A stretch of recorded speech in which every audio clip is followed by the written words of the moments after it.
Hoy continuamos con el ciclo de conferencias internacionales con motivo del festejo del aniversario de la Academia Mexicana de Derecho, que tengo la honra de presidir, y a nombre de la Academia, de todos los integrantes de la Academia, damos la bienvenida al doctor Gregorio Alberto Flax, extraordinario jurista argentino y latinoamericano, que van a ver la calidad que tiene y quien es miembro distinguido de la Academia Mexicana de Derecho, ha sido designado miembro distinguido de nuestra academia.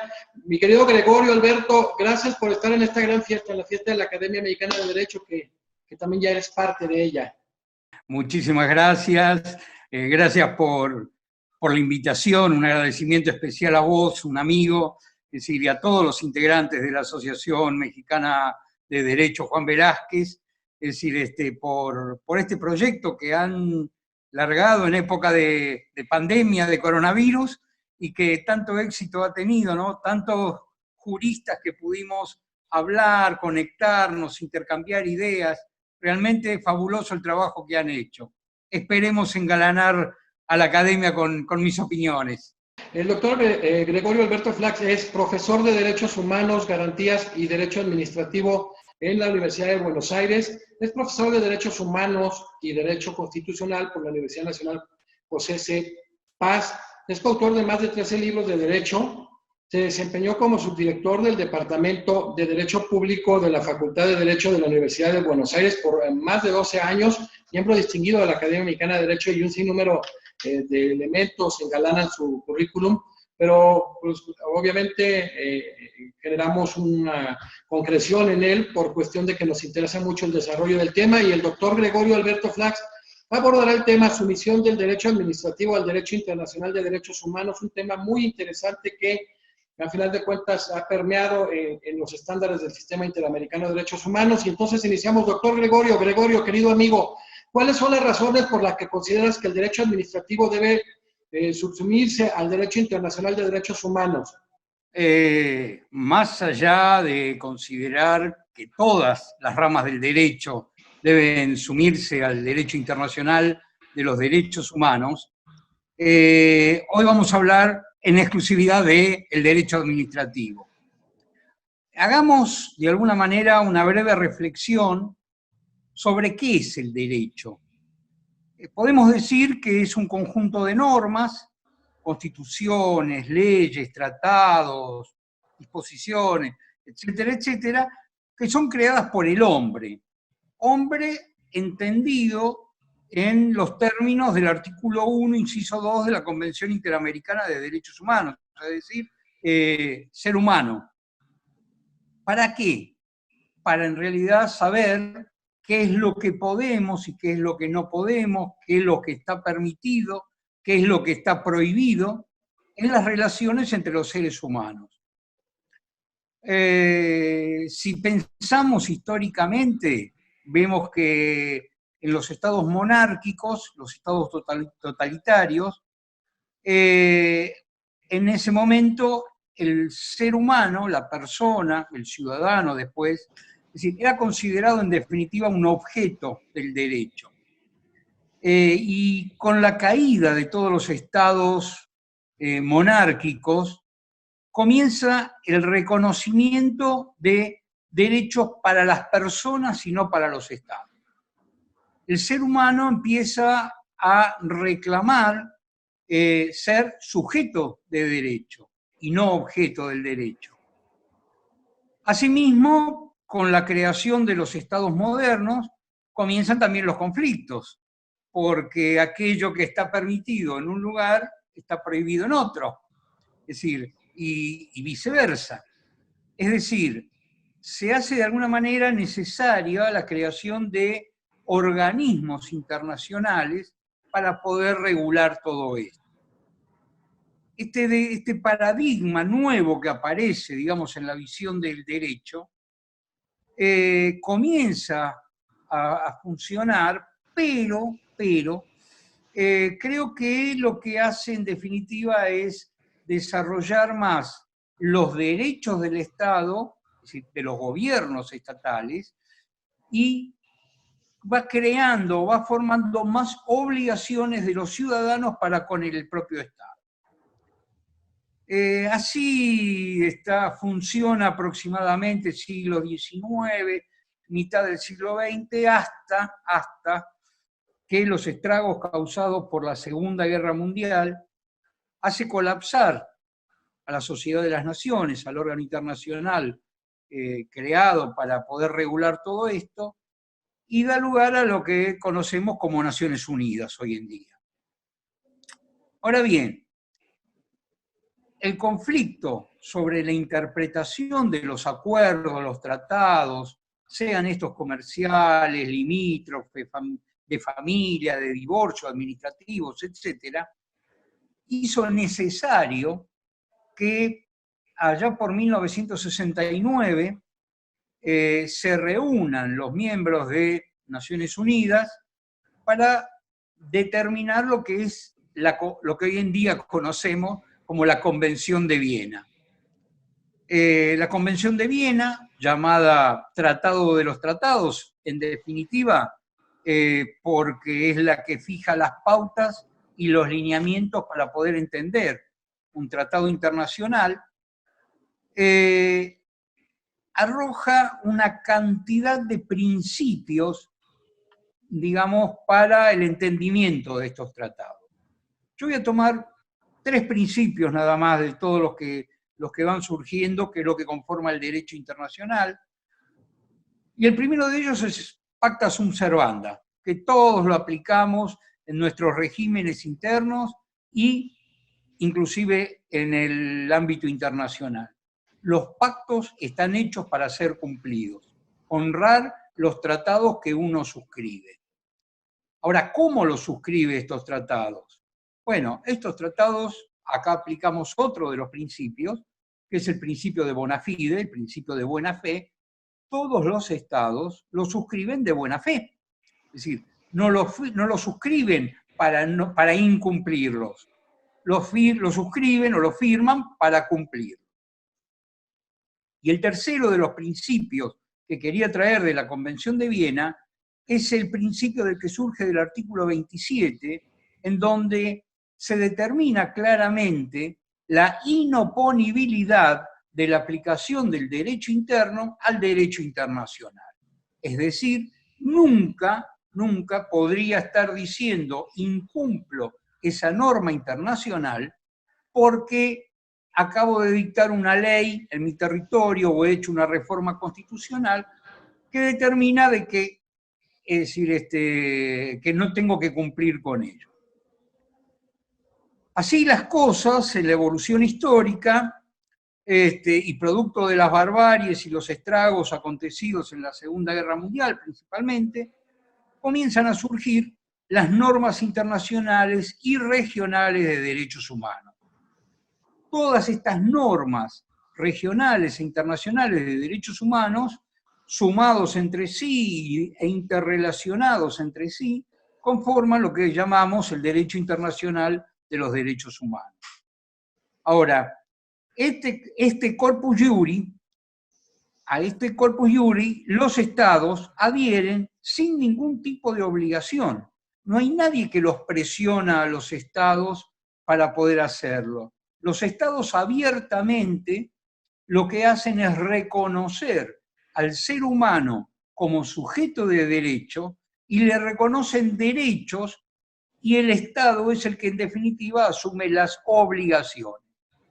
Es decir, que si quisiéramos realizar una pirámide jurídica, en la cúspide de esa misma pirámide tendríamos que colocar a los tratados internacionales de derechos humanos, ya que no puedo oponer mi constitución, es decir, ni normas de derecho interno.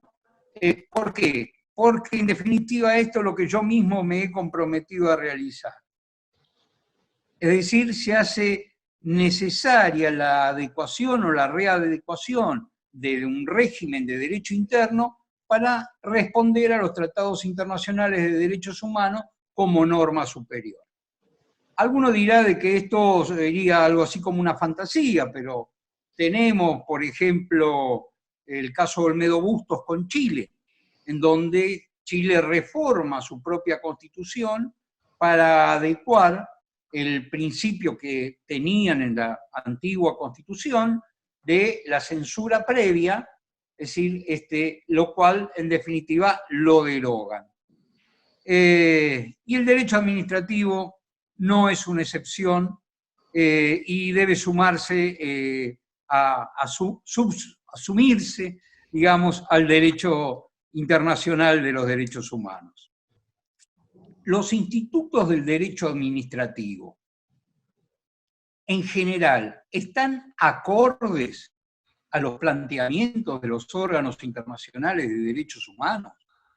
Y los órganos internacionales de derechos humanos, tomemos la Corte Interamericana, por ejemplo, es decir, ha emitido de alguna manera, es decir, lineamientos sobre el procedimiento administrativo. Si tomamos el procedimiento administrativo, tenemos que pensar que el funcionario que emite un acto administrativo en el marco de un procedimiento administrativo, no solamente tiene que hacer un control de legalidad, obviamente que lo hará el director de jurídicos del organismo, un control de legalidad de dicho acto, sino que también debe realizar un control de constitucionalidad, un control de convencionalidad. Debe corroborar que ese acto administrativo esté en un todo encuadrado dentro de las normas legales, las disposiciones constitucionales y los contenidos de los tratados internacionales de derechos humanos suscritos libremente por el Estado en cuestión.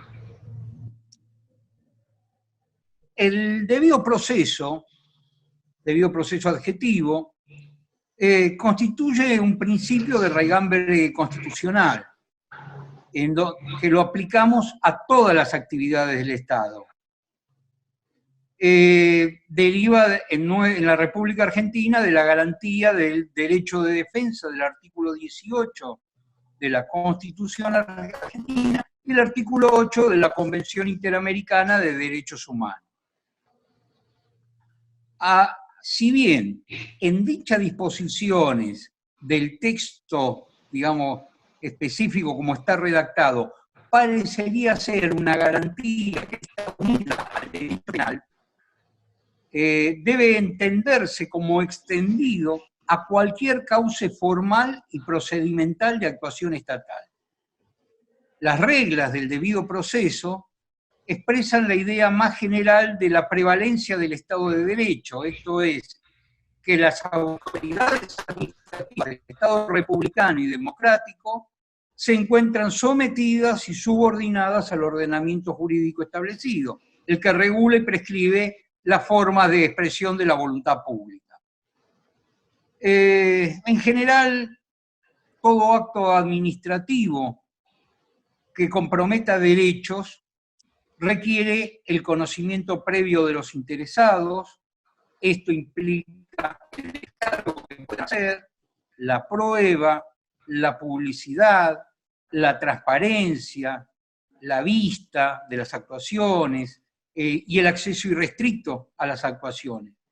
Y los actos, obviamente, que tienen que estar motivados y se deben cumplir dentro de un plazo razonable. Hay interpretaciones de algunos juristas en donde lo que pretenden es, de alguna manera, subsumir el derecho de defensa exclusivamente al derecho penal, pero al tratar de restringir o limitar indebidamente el alcance del debido proceso, creo que no merece mayor comentario, digamos, más allá en este sentido. Ahora bien, por más que, es decir, no obstante que en todo, la doctrina, la jurisprudencia, las legislaciones americanas, la Comisión Interamericana de Derechos Humanos, es decir, todo el andamiaje jurídico reconoce esto del debido proceso, la Comisión Interamericana de Derechos Humanos, allá por 2007-2008, se vio obligada a resumir todos los preceptos que venía manifestando respecto al procedimiento administrativo en el informe 4 de septiembre del 2007. Esto es, en definitiva, la aplicabilidad de las garantías del debido proceso al ámbito del procedimiento administrativo. Y acá es donde, de alguna manera, fija estándares, fija distintos estándares. En este sentido, en el sistema interamericano de derechos humanos, ha sido muy clara la posición de la Corte Interamericana de Derechos Humanos. A través de distintas sentencias explica o falla, es decir, manifestando cómo las garantías del proceso deben aplicarse en el procedimiento administrativo. Tomemos algunos de los casos de la Corte Interamericana, por ejemplo, el caso Baena. Baena, con Panamá, es un fallo en donde, desde el punto de vista fáctico, había cerca de 270 empleados públicos, estamos hablando de empleo público, administrativo puro, que habían sido exonerados de sus cargos acusados de complotar en un golpe militar. Habían participado en huelga, en movilizaciones en defensa de sus derechos laborales, y justo coincidió esa situación con una sonada militar.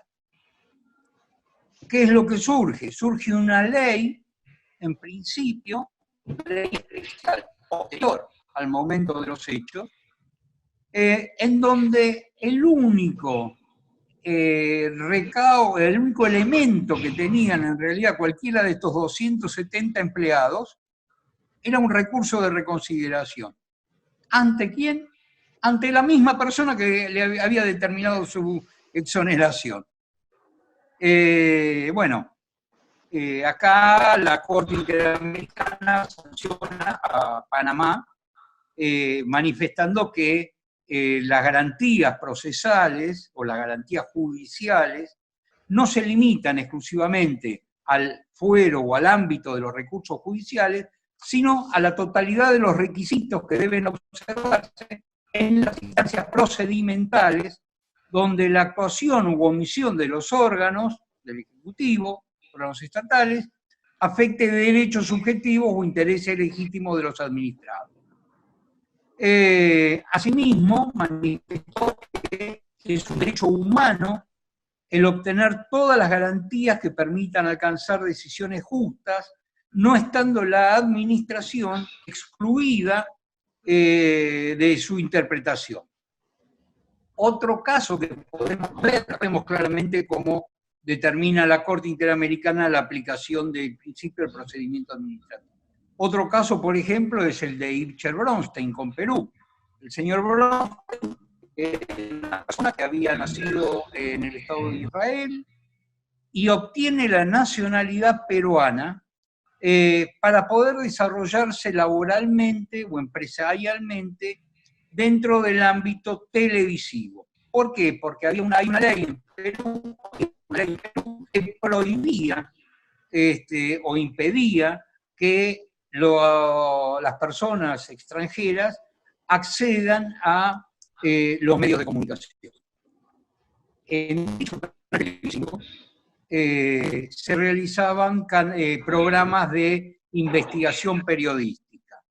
En uno de ellos se pretendió presentar casos de corrupción gubernamental. A los fines de que cesaran en el intento de exponer estos temas de corrupción gubernamental, el Estado le quita la nacionalidad, pero no a través de un procedimiento administrativo, sino perdiendo los expedientes. Pierde los expedientes de la Dirección General de Migraciones y Naturalizaciones, deja sin efecto el título diciendo que no encontramos el expediente administrativo. Ahora, durante toda esta, entre comillas, búsqueda, en ningún momento se puso en conocimiento del señor Bronstein de que estaba en un procedimiento administrativo. Con lo cual, lo que se le estaba coartando es en el procedimiento administrativo, producir pruebas, controlar elementos probatorios, es decir, el principio del derecho a ser oído. Y acá, bueno, la Corte entendió también, sancionando a Perú, de que el procedimiento administrativo por el cual el Estado privó al señor Bronstein de la nacionalidad, vulnera el artículo 8.1 y 8.2 de la Convención Interamericana. Es decir, estos son distintos casos concretos, supuestos en los cuales la Corte Interamericana, es decir, haciendo uso del derecho internacional de los derechos humanos, fija posiciones respecto al procedimiento administrativo. Podríamos tomar, qué sé yo, algún otro caso, el caso de los sacerdotes y otros que eran representantes de la diócesis de San Cristóbal de las Casas en Chiapas, en la querida México. Fueron llevados a la fuerza, es decir, sin ningún tipo de explicaciones, al aeropuerto Gutiérrez, que es el de Chiapas, y luego fueron trasladados desde allí hasta México, hasta la ciudad de México. Allí fueron sometidos a un interrogatorio de orden político, de acuerdo como dice la Corte Interamericana, por parte de autoridades de migración, y son deportados subiéndolos a un avión y remitiéndolos a los Estados Unidos de Norteamérica, en donde allí reciben la comunicación de la Secretaría de la Gobernación de México, por el cual le hacen saber las causas de la deportación, las imputaciones que le hacen, etc. Aquí la Corte reconoció la necesidad de fijar estándares duros de procedimiento administrativo, porque fue producto de todo esto, de estos fallos que fui comentando, y algunos otros, como el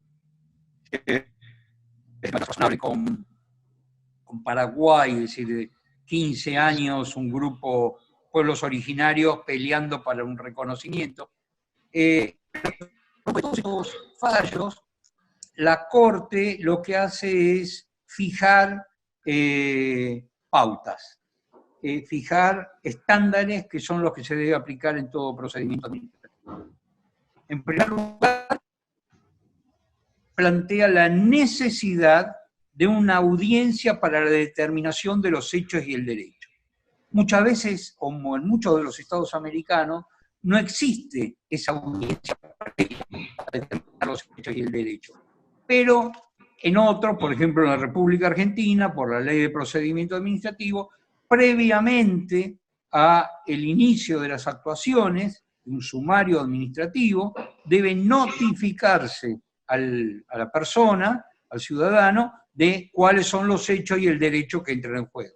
Los hechos que se imputan y el derecho que implica no solamente las sanciones que le podrían aplicar, sino cuáles son los medios que en definitiva tiene para poder defenderse. Y esto también tiene que ver que la propia Corte Interamericana de Derechos Humanos, en el informe de fondo del caso Loren Riebe, es decir, y otros, ahí considera justamente que la ausencia de dicha audiencia es una contradicción del artículo 8 de la Convención Americana. Otro de los parámetros que fija es el derecho a la representación legal. Este es un derecho. En muchas legislaciones, como en Argentina, en realidad no es necesario el representante legal en un procedimiento administrativo, a menos que lo que se esté discutiendo es una cuestión de puro derecho. En dicho caso, de acuerdo, digamos, es decir, al artículo 25 de la Convención Americana, es decir,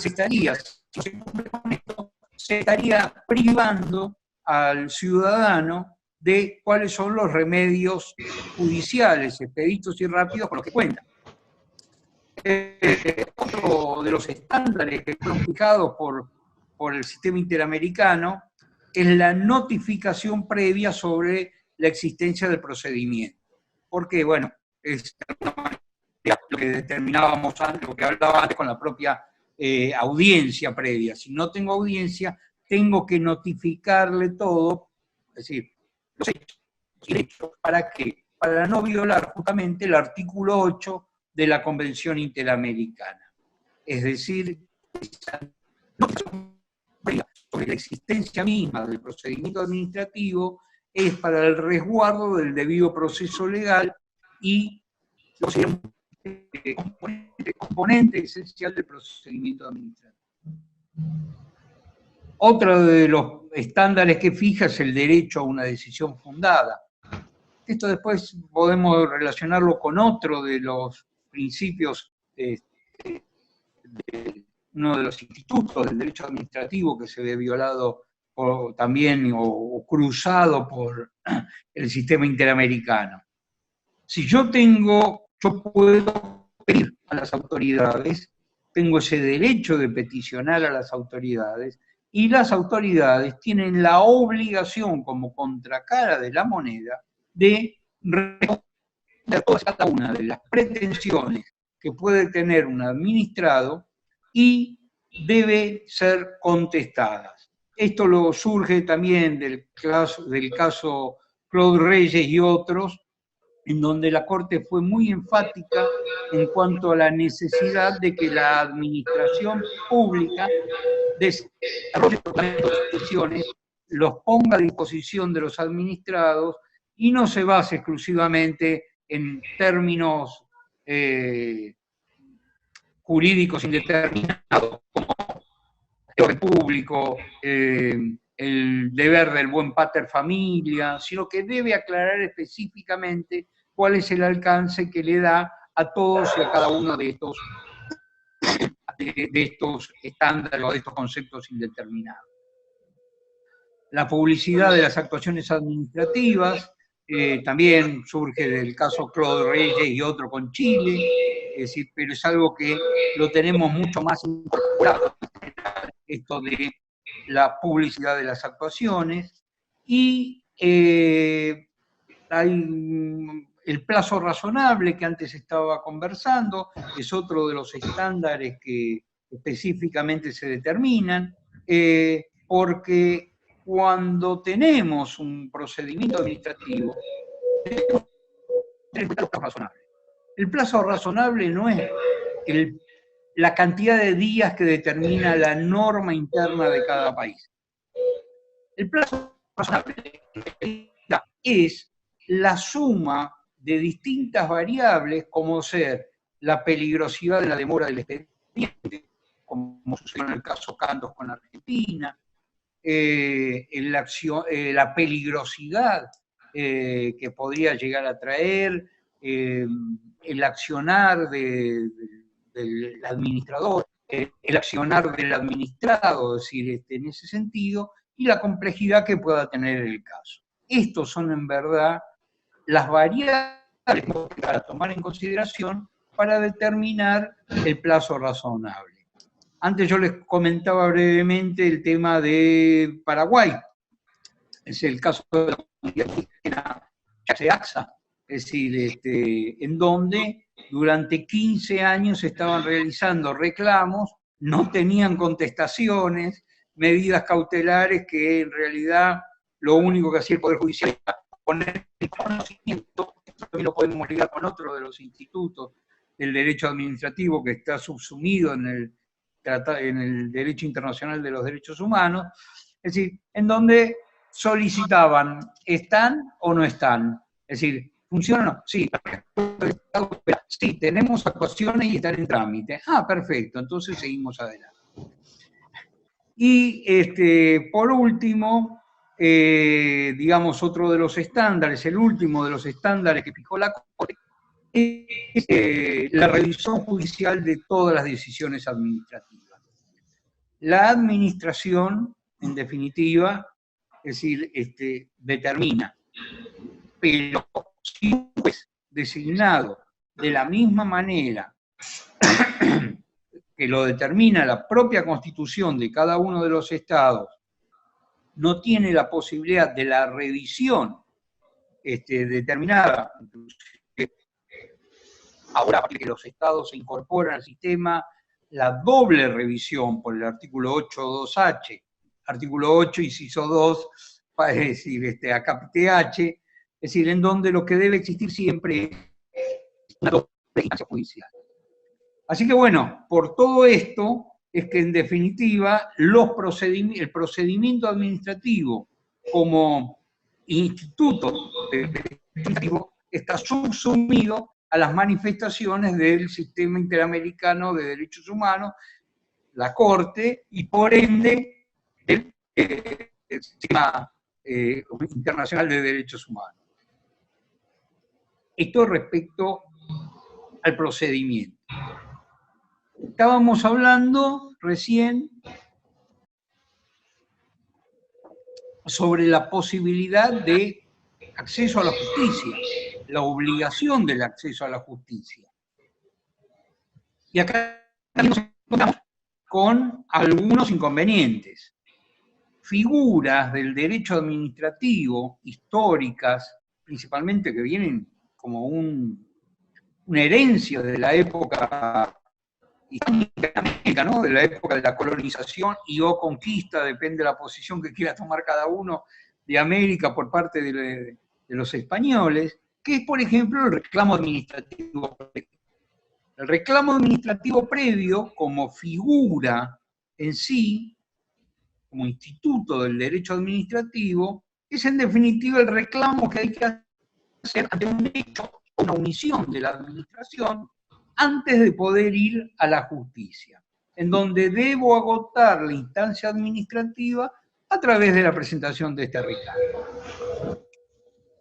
Esto obviamente va dilatando los tiempos, ya estamos viendo cómo está violando el plazo razonable, y a veces nos encontramos con casos, hay casos en Argentina, no voy a ponerlo especialmente, digamos así, pero que yo, el caso Bejarano es uno de ellos, el leading case acá en Argentina, una petición de cobro por diferencias salariales. Si pensamos que el salario, en definitiva, es decir, es lo necesario para comer, para la subsistencia, Bejarano presenta en primera instancia, él demanda fabricaciones militares, es decir, por las diferencias salariales, errores de liquidación materiales, ¿no? La señora jueza de primera instancia considera de que no está habilitada la instancia judicial porque se apela, va a la Cámara revoca el fallo, el Estado Nacional vuelve a apelar, va por recurso extraordinario, es decir, tiempos en donde el reclamo, que era lo que verdaderamente quería, que es la percepción de salario que tienen calidad alimentaria, es decir, se extendían en el tiempo y no lo podía llegar a tener.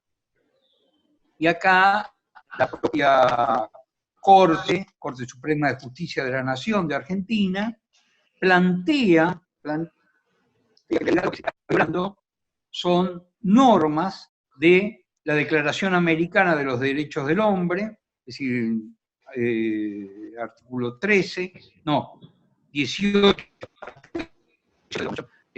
la Declaración Americana de los Derechos del Hombre, el 8 de la Declaración Universal de Derechos Humanos, y el 8 del Pacto de San José de Costa Rica, y el 25 de la Convención también de o Convención Interamericana de Derechos Humanos.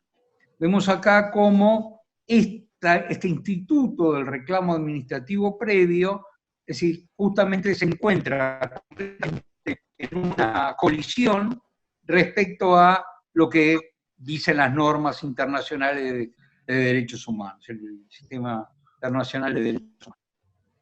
Otro de los principios a los cuales antes nos habíamos hecho referencia está dado por el silencio administrativo. El silencio administrativo es, en definitiva, el cumplimiento, es decir, ante una petición de parte de la administración no responde en los plazos legales determinados, uno debe interponer un pronto despacho y ante a la no contestación de ese pronto despacho liderado, en definitiva, lo que tenemos es que se debe tomar como denegada la petición realizada por el ciudadano.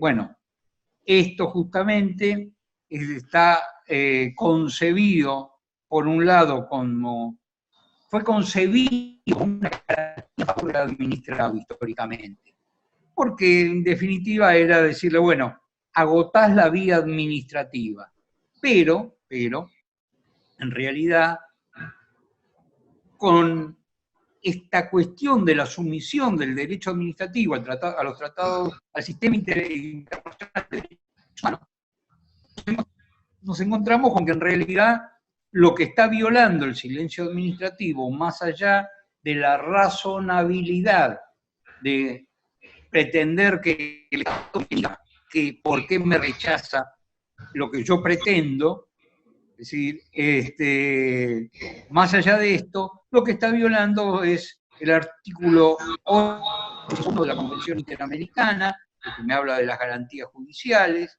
el 24, que es el que me habla de el artículo 25, inciso 1, donde me habla de la protección judicial, a la cual no puedo acceder, igual que el 25.2. Así que vemos que hay muchos de los institutos del derecho administrativo que se encuentran en comisión, o sea, habría que hacer por ahí un estudio más profundo país por país para ver cuáles son los institutos específicos que hay. Pero estos están en realidad en colisión ¿con qué? Bueno, con el sistema internacional de derechos humanos.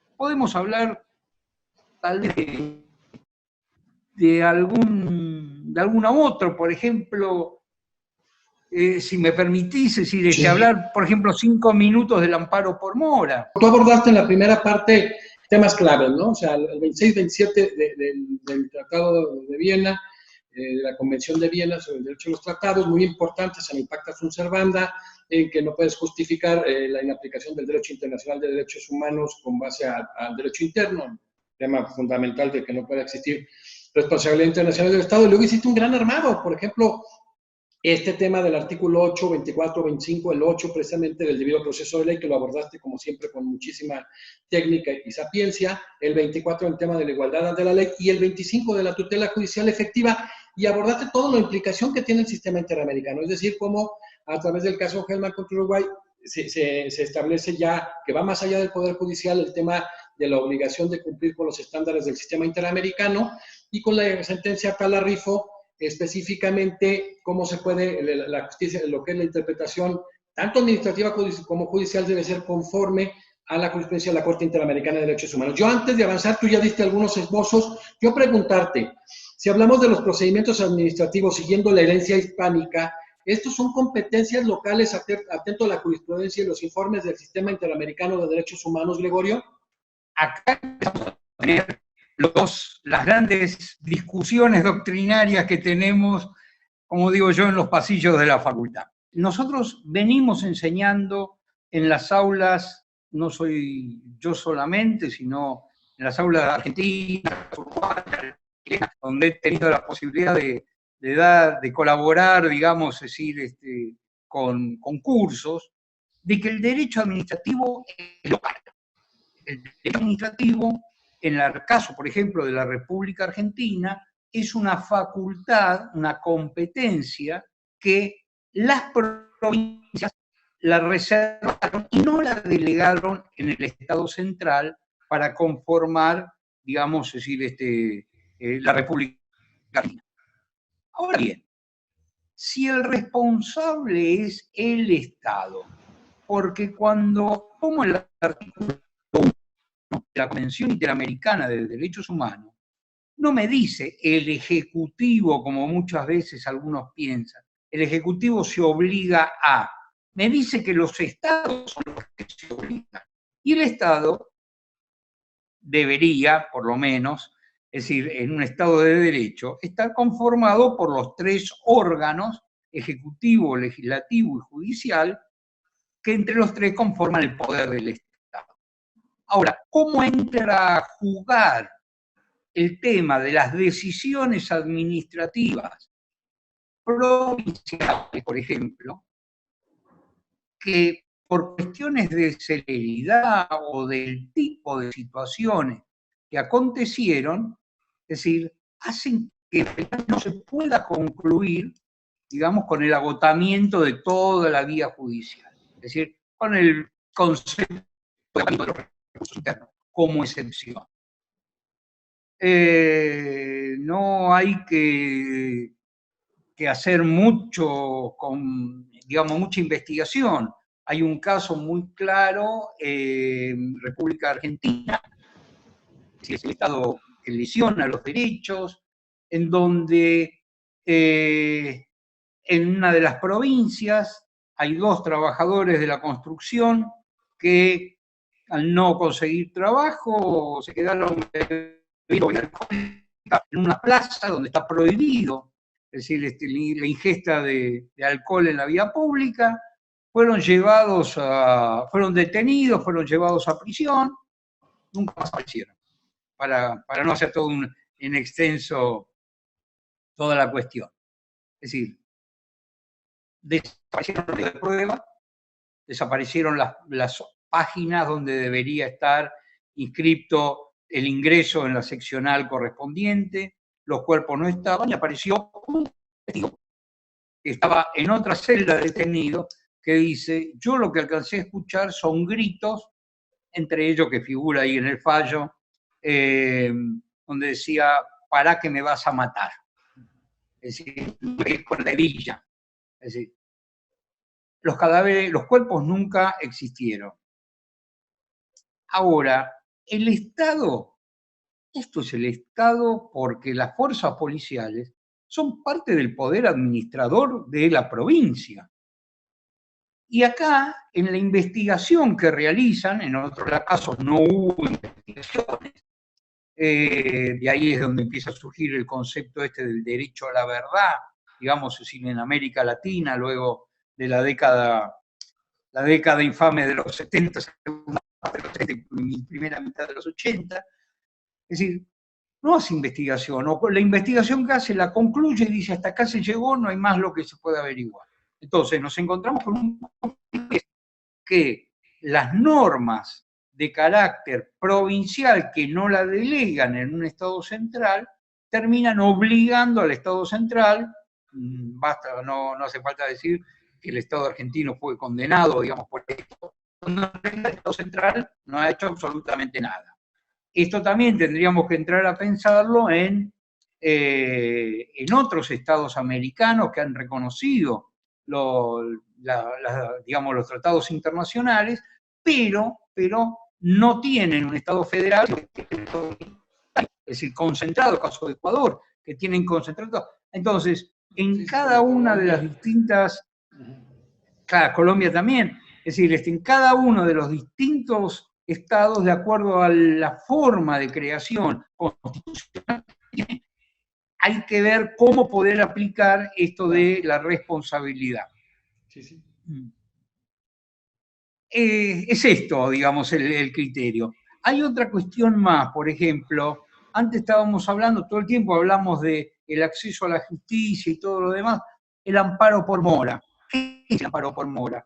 Es ir a la justicia para decirle, señor juez, dígale al órgano persona que está ejerciendo un cargo, sí, que cumpla con su cargo. Es decir, suena absurdo que un funcionario público tenga que decirle a otro funcionario público, entre comillas, y valga digamos, es decir, el coloquio, el lenguaje coloquial, así lo tenés que hacer, cuando esto debería ser una obligación en el momento de asumir, de recibir, es decir, aceptar el cargo, sabiendo de que voy a hacer esto.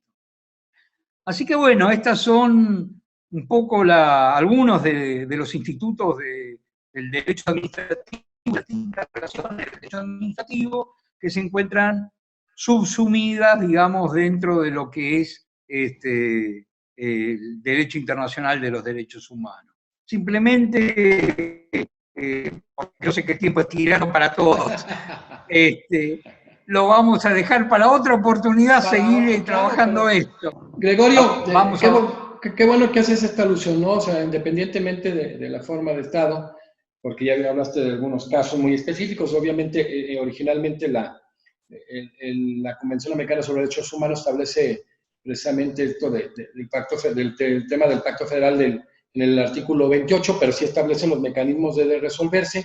Qué bueno que este tema del Sistema Interamericano de Derechos Humanos permee y que se convencionalicen tanto las normas como los actos, ¿no? Y encontramos ese tema que tú ya señalaste, cómo hay verdaderamente la falta de diligencia de autoridades para cumplir con sus obligaciones. Y yo quisiera cerrar por, como dices tú, los tiempos que son tiranos, porque tenemos sobre 8 minutos, con un tema muy interesante y abordarlo contigo, con tu expertise. En cuanto al acceso a la justicia, tú ya avanzaste en este tema. En aquellos casos en los que los ciudadanos no comparten los criterios resolutivos de la administración y conforme a este tema del sistema interamericano, pues trataríamos, ya lo dijiste tú, ese reclamo previo y el amparo en mora. ¿Cómo lo podemos resumir este tema? Sobre todo entendiendo la trascendencia que tiene esta sumisión del derecho administrativo al derecho internacional de derechos humanos. Bueno, en el caso de la República Argentina, hace tiempo que yo lo había hecho, nosotros nos estamos rigiendo principalmente por la década del 70, 50 años digamos, donde el mundo era otro. Por más que se le han hecho parches, se han ido dictando normas reglamentarias de las reglamentarias y todo lo demás. Yo creo que es necesario readecuar todo lo que implica el derecho administrativo, la norma que regula el derecho administrativo. Se partió del concepto siempre en la creación de la norma que el Estado debía tener determinadas beneficios. ¿Por qué era esto? Son beneficios. Hay un margen de desigualdad. No hay una existencia de igualdad de armas entre un ciudadano y el Estado. Y se parte del principio en donde hay prerrogativas del Estado que no las tienen los particulares, no las tienen los ciudadanos. Y estos son viejos resabios que existían de las normas. Creo que hay una falta o una falsa o incompleta en algunos estados armonización de las legislaciones nacionales e internacionales. En el caso de Argentina fueron incorporados a la Constitución, a pesar de que todavía yo históricamente siempre sostuve la supraconstitucionalidad de los derechos humanos, las normas de derechos humanos, y entiendo que el aparato estatal debe transformarse tanto en cuanto a que la producción normativa y la aplicación de los ordenamientos existentes para impedir que las existentes puedan producir desigualdades de trato, tanto positivas como negativas, que terminan siendo en definitiva actividades discriminatorias. Otra pequeña reflexión, cortita porque se nos va el reloj. El Estado tiene el deber de aplicar normas más derechosas para el particular, incluso aquella que sea la más perjudicial para la administración, porque seguir el criterio pro homine de la Convención Interamericana de Derechos Humanos. Otro pequeño concepto, el Estado, al establecer distinciones y restricciones a los particulares, debe hacerlo conforme los estándares internacionales establecidos, tanto por la Corte Interamericana de Derechos Humanos como todos los organismos, Comité Internacional de Derechos Humanos y todos los organismos de derechos humanos, porque en definitiva a quien estamos protegiendo es al hombre, es al ser humano. No estamos protegiendo instituciones, queremos proteger al hombre. ¿Ante qué? Ante el avance de las instituciones. Y por último, creo que todo funcionario, tengo 40 años de administración pública, ¿no? Como en muchos casos como funcionario, creo que conlleva que todo funcionario público, sea de carrera o sea político inclusive, debe adecuarse tanto al establecido en la Convención Interamericana de Derechos Humanos, al derecho internacional de los derechos humanos, a las sentencias de la Corte Interamericana de Derechos Humanos, a las recomendaciones de la Comisión Interamericana de Derechos Humanos, bajo pena, y acá estoy incluyendo también a los funcionarios provinciales, bajo pena de hacer caer al Estado en responsabilidad internacional. Es decir, son pequeñas pildoritas que uno puede ir tirando, puede ir diciendo, para que entre todos desarrollemos, es decir, podamos ir armando donde todos los seres humanos estemos protegidos por los estados y no que los seres humanos tengamos que proteger al Estado. Claro, fíjate que eso que señala Gregorio es tan importante y hay que reconocerlo en la Argentina, porque en su momento en la incorporación del derecho internacional de derechos humanos se reconocía pues lo que había hecho la Constitución de los Países Bajos, ¿no? Que lo tenía, que era de una incorporación a nivel supraconstitucional, lo que marca ahora el tema de las diversas jurisprudencias de la Corte Interamericana de Derechos Humanos, partiendo de las Monasís de Arellano, y la primera que lo hizo vinculante fue Trabajadores Cesados del Congreso contra Perú. Y había dos ejemplos que lo incorporaban a nivel constitucional y se establecía, pues, de alguna manera un paso, un tránsito hacia una consolidación democrática. Uno era la Constitución del 93 de Perú, que los establecía, pero otra es la Argentina, que en el artículo 75, inciso 22, establecía expresamente en ese momento los 11 tratados internacionales que después se fue a 14 hoy en día. Y expresamente señala cuáles son los tratados internacionales de derechos humanos, sobre todo generando una gran técnica constitucional que ha permitido, pues, de alguna manera establecer ese bloque de constitucionalidad y de convencionalidad. Entonces, creo que es un gran ejemplo, aparte del reconocimiento de la mejor aplicación de un control difuso históricamente que ha tenido en América Latina Argentina, y que creo que puede ser, ya está siendo un muy buen ejemplo que permea en América Latina, ¿no? Porque este tema del control de convencionalidad, el sede interna, el difuso, bien lo ha definido la Corte Interamericana de Derechos Humanos como preventivo en una sentencia que fue la masacre de Santo Domingo contra Colombia, y el complementario es el que tiene precisamente la Corte Interamericana de Derechos Humanos. Qué bueno que entendamos que este tema es, independientemente de que genera responsabilidad internacional del Estado, ya sea por acción o por omisión, que entendamos esa primera gran posibilidad conforme al artículo 2 de la Convención Americana de Derechos Humanos, de hacer una adecuación del derecho interno al derecho internacional de derechos humanos y cumplir con el plasmado del 1.1 de la misma convención, con esas grandes implicaciones que tiene esa obligación de los Estados parte de respetar, pero sobre todo de garantizar los derechos humanos. Entonces,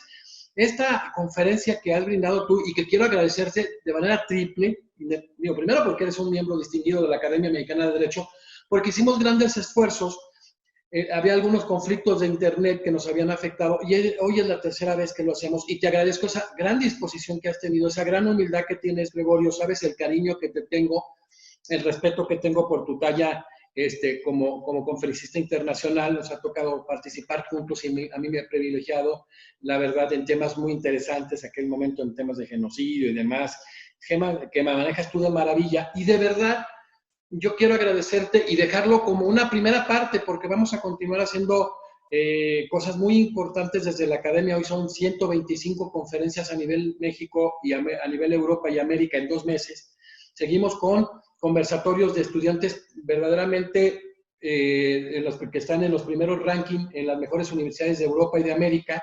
Y vamos a seguir con algunas mesas de análisis que tenemos de invitar y también con presentaciones de libros a nivel internacional con sus autores y 3 comentaristas. Entonces, este ejercicio lo hemos hecho de tiempo atrás en vía presencial, pero ahora esto nos puede facilitar o nos ha facilitado el poder generar esta cognición jurídica hacia América Latina y el mundo. Y yo agradezco esa gran disposición y la quiero resaltar porque siempre, aparte como un gran amigo que eres mío y que así te considero en el grupo de mis amigos que aprecio demasiado, pues siempre tuviste esa gran disposición y hoy quiero que la gente sepa que es la tercera vez que hacemos la grabación y que lo logramos, dicen en México, la tercera es la vencida, pero esa disposición que has tenido, hermano, para poder hacer esto. Muchísimas gracias por participar en la fiesta de la Academia Mexicana de Derecho en este gran festejo a nivel Europa-América y bueno, agradecerte a ti como miembro distinguido de la Academia en haber podido dar verdaderas pinceladas de conocimiento jurídico a la comunidad jurídica a nivel internacional. Muchísimas gracias. Saben que pueden contar conmigo abiertamente. Sabés que te considero un amigo. Y en aquel momento que nos conocimos ahí en Colombia hace varios años, es decir, que estábamos trabajando con esos temas, porque conocí y lo demás. Yo en la Facultad de Derecho de la Universidad de Buenos Aires fui el fundador de la genocidio y lucha contra la discriminación, y bueno, es otra de las ramas que uno se pone a trabajar y que se desprende del ámbito de los derechos humanos. Jesús, muchísimas gracias, un fuerte abrazo a toda la academia, a todos los integrantes, y ya seguiremos trabajando con otros temas. Es un abrazo muy excesivo, Gregorio, porque hoy te decía, estamos llegando a toda América Latina, España e Italia, y muchas de las conferencias se están brindando en pre y posgrado en varias de las universidades más importantes y en varias áreas de la magistratura constitucional en nuestra región. Entonces, yo creo que tu conferencia es una de las que también es muy importante, como todas las que han venido manejándose, tocando como tronco común el derecho procesal, yéndonos a todas las vertientes y generando sobre todo hoy una biblioteca virtual impresionante de la academia con la incorporación de grandes juristas de todo el mundo. Entonces, hoy agradecemos al doctor Gregorio Alberto Flax, que nos hizo el favor de abordar el tema sumisión del derecho administrativo al derecho internacional de derechos humanos, y continuaremos con la próxima conferencia internacional. Muchas gracias.